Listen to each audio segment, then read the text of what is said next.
Coach, you want to talk a little bit about our upcoming game in Simmons Bank Arena on Saturday? Yeah, really thankful that UCA is willing to play us in Little Rock. It keeps our desire to have a presence in that part of the state, as well as continue to play all the in-state schools during every year. It worked into a really nice little rotation. A good time of the year where you don't have to travel very far. So hopefully they're actually playing right now. So I'm sure they're appreciative that the game is close by too and going to be in a good environment. We're looking forward to seeing our fans down there and be a part of a doubleheader with our men and get done with finals. Kind of a good way to wrap up our final exams. And even though we have one more game to go, it's always nice to get that first one out of the way after finals. Paul, lead us off. Well, yeah, just a off the cuff type question here. You know, UALR, you find out Monday that I guess they had a flu problem or whatever and bailed on their game on Thursday. Are your kids okay? Okay. Yeah, we're good. Yeah, no, we dodged it. I can only imagine we've got to be pretty resistant to about anything. I mean, I know you can catch anything, but flu right now, that's way down the list of things. So I guess we're fortunate. I know Coach Foley's kids didn't look like they had to look to me on film. So that makes some sense. I hate it for them because I really would have liked to have seen their matchup with Alabama to see how that went. But yeah, no, they did call us, Coach Wiedauer reached out to make sure and let us know to get our kids checked on. And we did. But right now, I think they're all just kind of fighting those finals blues more than the flu. Thank goodness. But hope those guys get well fast and get ready for their season. But no, we were fortunate. We didn't have any fallout.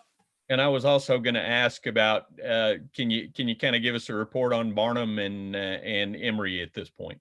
Yeah, neither one will be ready. And unlike myself, I'm going to go ahead and let you guys know Amber Ramirez will be out of the lineup as well. She had we had to make the choice on something for her, whether she was going to miss a couple of games and when she was going to miss. So we felt like this was the best little stretch for us to get what she needed to have done, and then she could have the Christmas break to recover as well.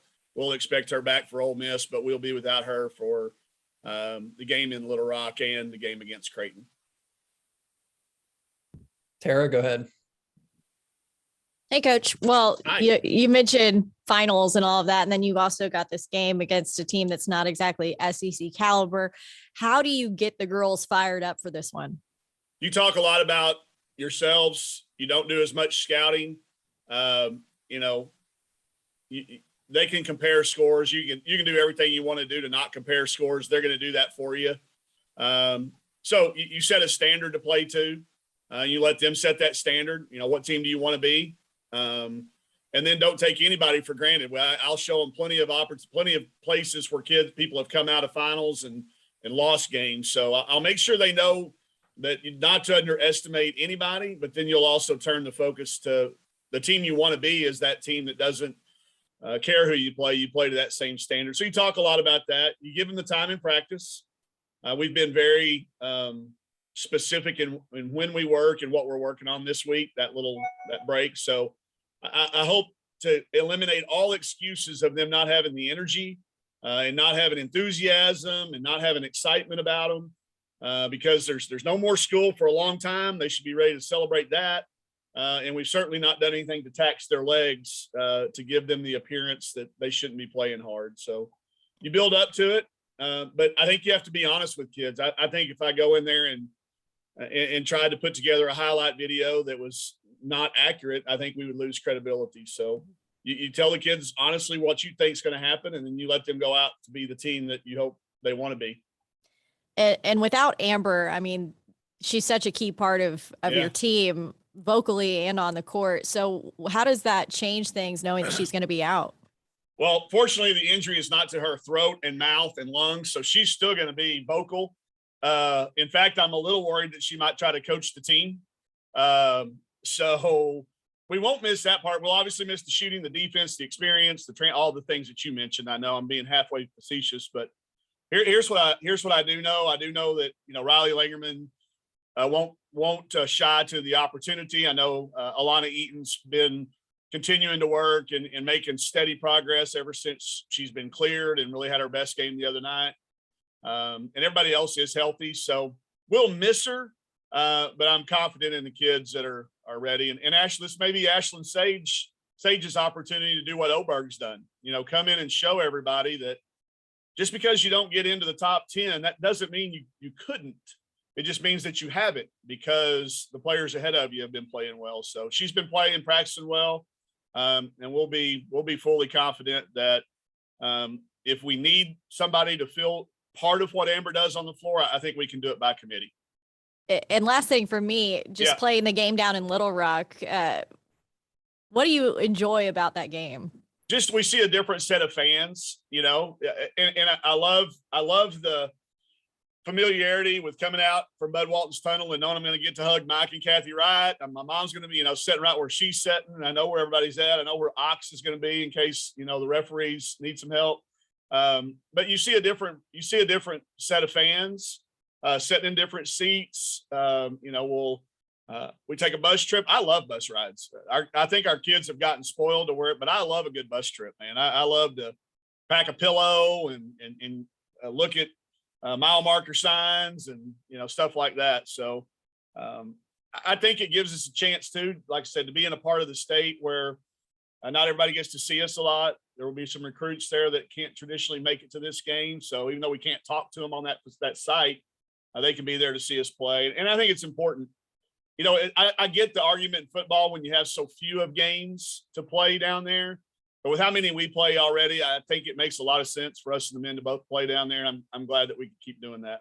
And it's a great arena. It's one that's SEC. It kind of has an SEC tournament feel. They hosted the tournament there once. It kind of gives us that feel of going into an SEC environment, tournament feel, and it makes for a fun road trip. All right, I like a good road trip. Yeah, thank you. You've by been the on way, a couple of those. Yeah. Love the Christmas tree. Oh, thanks. Christy decorated that this year. Christina, do you have anything? Saw your camera on at the beginning there for a sec. No, I was just going to ask for a little injury update. So is that code? If you don't have a question, you don't turn your camera on, Mario? Is that kind of a, is that a Zoom thing? I got you. Zoom etiquette. Zoom etiquette. Gotcha. Anybody else got anything else for Coach while we got him? Hey, Coach, can you talk about, we've talked almost ad nauseum about depth. I mean, again, these next two games give someone else a little, another opportunity. It does. Yeah. I mentioned Ashlyn specifically, and, it could get to Avery too. I mean, I told Avery, be ready. You don't know how these things go.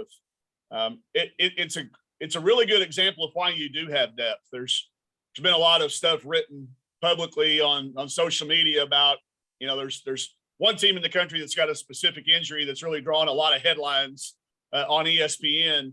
And every team's going through this. You look around, there's a lot of teams that have, and I think it's a combination of lots of things. I think it's got some COVID hangover. It's got that time of the year type things. So yes, to answer your question, it does give a couple more people, that potential opportunity to be needed in impact minutes. But it's why you do have rosters like that. It's why we have 15 on women's basketball, because it's inevitable. They're going to come. You hate that they come in bunches, but they seem to do that. So I'm really glad that we got it to that point, because again, it's not been we're not in a situation other than Jersey having to guard out of position. That's really the only thing that we've had to really adjust. We've had somebody ready to go in there. When Oberg plays, we're back to normal. But when Jersey's in there, she's never been taught how to guard a five, and she's doing a great job doing it, and she's learning it. It's going to make her only better and stronger down the line. But other than that, we haven't really had to make any major changes yet.